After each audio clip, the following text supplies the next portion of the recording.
ورته ویلی شي راګې هندوانه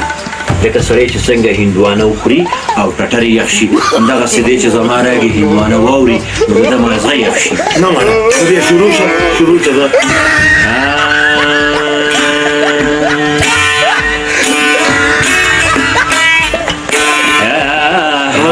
خاطر کنال تیو هندوانه یاده که اوس ها خرڅوي نیغې کې ولې نو نیغ شوی خو نه ما څه لپسان نیغ شو ستا ته خورکه لپسه ګوره لیور په نوم راغلی و ها سوي لیور په نوم راغلی ما سره خبره که ستا ته ښځې ماما ورسره ناست و سوي هغه سوي شوي او شوي مازغه به زما نه خراب کوي او بیخي به زما مازغه خراب کوي کنځلې مه کوه ګودې ښه ستا په خور کې او په مور کې چې اتفاق نشته د هغې مونږ چې مه وایو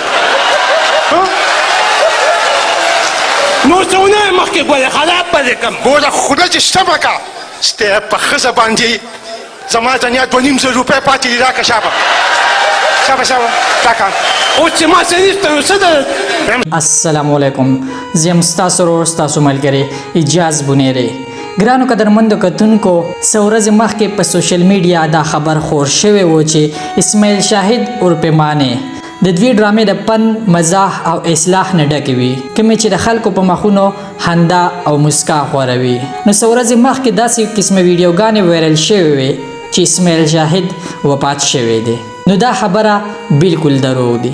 اوس خلک د خپل پیج د لایک فالوورز او د یوټیوب چینل چلولو دپاره داسې قسمه پروپیګنډې او دروغ خبره خوروي نو داسې هیڅ کله هم نه دی کول پکار د داسې قسمه خبرو خورولو سره د خلکو زړونو ته دک او درد رسیږي ګرانو قدرمندو کتونکو اسماعیل شاهد صاحب دغه خلکو ته ډېر ښه پیغام ورکړی دی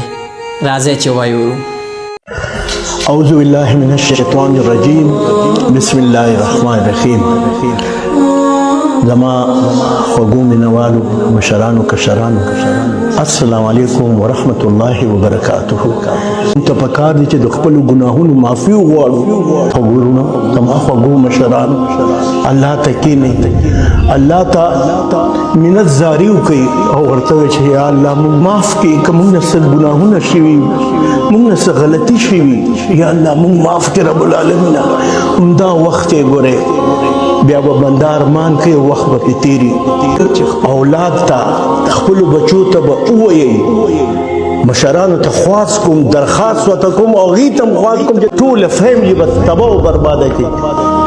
او ثابته فیملي دې غرقه شو زما وروڼو زما مشرانو کشرانو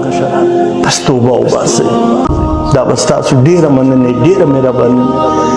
الله عزت وکړه الله هم قدر وکړه او بد دعا به کوو خو الله سره رابطه ډېره ضروري ده کښېنئ الله ته دا وخت دی